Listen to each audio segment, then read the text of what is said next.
So that's the general idea of being able to take the CAGED system and implement it into a chord progression. You know, the big thing is to be able to visualize multiple things, which I refer to as layers, but to be able to visualize different things at different times. So with the CAGED system, what I'm doing is I'm trying to see the C chord, the F chord, and the G chord, but instead of just seeing them down here, or seeing them on the 6th string and the 5th string or whatever, I'm trying to implement everything into one position so it doesn't sound so blocky. You know, that's the key to being able to make good melody, is that you don't have to just follow the chords all around the fretboard in blocks. You can stay in one spot and try and create everything. So essentially what I'm doing here is I'm trying to see the C chord, the F chord, and the G chord in a CAGED element, as well as my major scale. So if I can see all of that kind of packed on top of each other, I can utilize that visually or theoretically to access the right notes over the right chord. So again, let me break this down a little bit for you here, and then you just need to go back and you need to review the whole thing. Again, as I say all the time, learn it absolutely. It's never a good idea to know a bunch of things a little bit. It's always better to know a few things a lot, because you can actually use that. And as we all know from playing guitar, we use a lot of the same chords and the same qualities of chords, same keys, things like that, over and over again. So the more you can really master those essential keys and things to do within that, you always have your confidence level goes up, and you always have the ability to utilize that in a realistic situation. So here's your C chord. What I'm doing is, again, using the C, A, G, E, D chord system, which is the CAGED system. I've got a C chord sitting here in its root position. Okay, so again, remember, these are all shapes that I'm using to move across the guitar. All these open chords, C, A, G, E, and D, are all going to be shifted up and down the guitar in the system. So C is in its own position. So the next available shape from my ring finger is the A chord, which is your 5th string bar chord, of course. Okay, so they attach. And then the next shape is the G shape, which attaches off of the 5th string bar chord.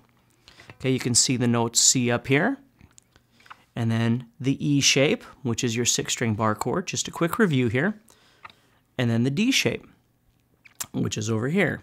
Okay, now please always remember, you don't need to utilize, like when I play this shape right here, people always go, well, that's really, really hard to play.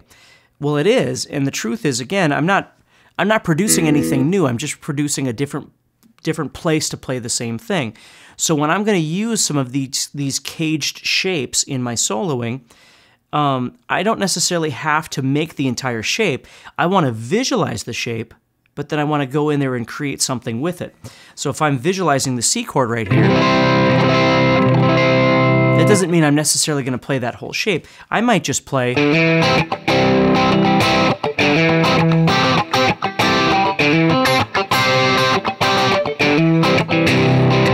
Who knows? I'm going to be using some element of that. Okay? So that's how the CAGED is going to block across the whole thing. And remember, you have to go back and just, as I've talked about before, the great thing about DVD is that you can continually stop the DVD and study what it is that we're talking about, and then continue forward from there. Because this does take a little bit of work. But this CAGED system just absolutely changed my life when I learned it. Because before that, all I was doing was visualizing scales, and I was never really understanding how the relationship between chords and scales. I was just moving linearly, playing scales all the time. So this really opened up a whole new way of me thinking about things. So what I've done here is I've taken the CAGED system of C, and I went to this shape right here. That's what I was using in my progression, was the G shape of C right here. Okay, so then when the F chord came up, I'm using the 1, 4, 5, of course, C, F, and G. When the F chord comes up, I have to think, well, what do I want to do over the F? Well, I know I've got an F here, right? And again, we've already talked about this, but I just want you to kind of review this. So this F is actually the E shape of the CAGED system. So the next available shape is the D. The next available shape is the C, because we finished CAGED and we started all over. This is what I was using. That way I can stay in this one spot, okay?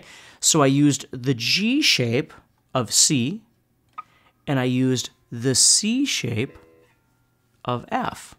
So it's all sitting right here. And this, to me, was always confusing when I was a kid, because this was that whole 70s thing, like all these 70s bands would always do this thing, and I was like, I don't understand what they're doing. It sounded great, but I never understood what it was. This is where it came from. I was like, oh, okay, so like when the Doobie Brothers or whoever it was using this sort of thing, that's where that was coming from. That was the idea.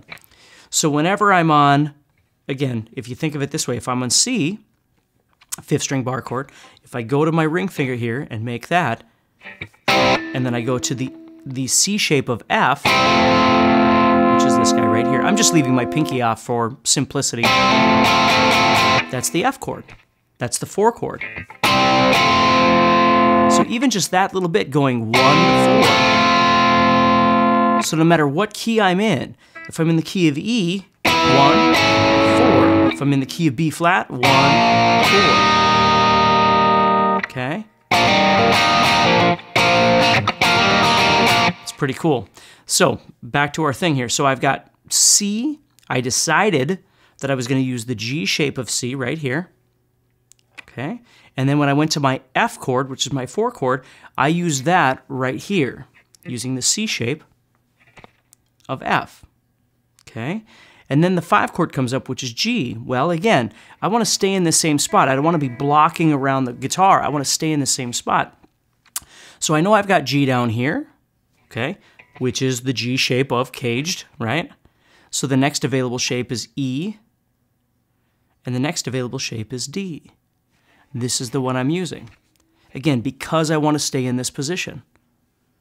Okay? So the only difference was, instead of playing this entire shape like this, what I did was I just used 1, 3, and 4. First finger, third finger, pinky. Okay, right in here. Using the first finger on the 4th string, the third finger on the 3rd string, and the pinky on the 2nd string.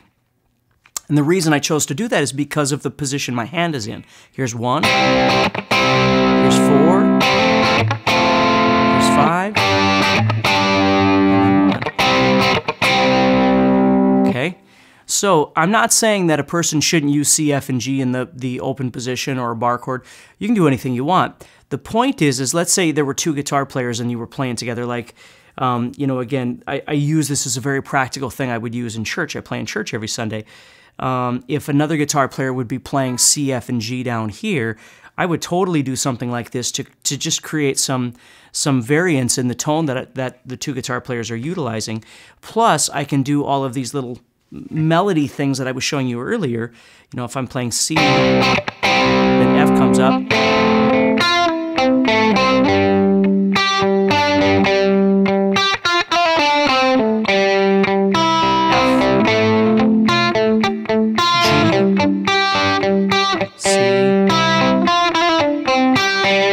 See what I mean?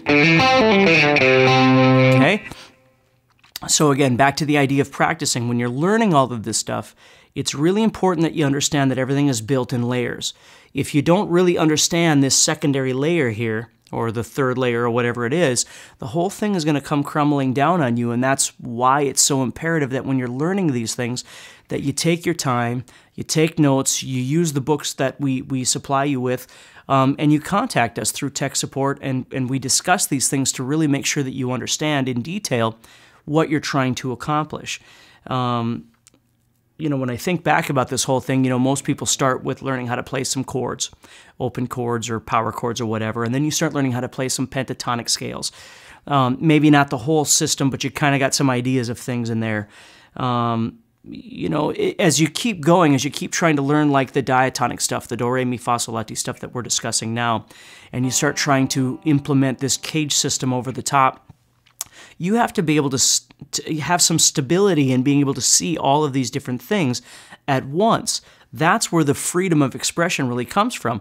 Otherwise, you're locked into certain ideas, right? I mean, which has happened to all of us. So when you're playing, you know, you can't get out of this position, or you don't really see your fretboard, or theoretically you're not really sure how to move from here to here, or you don't know what to do.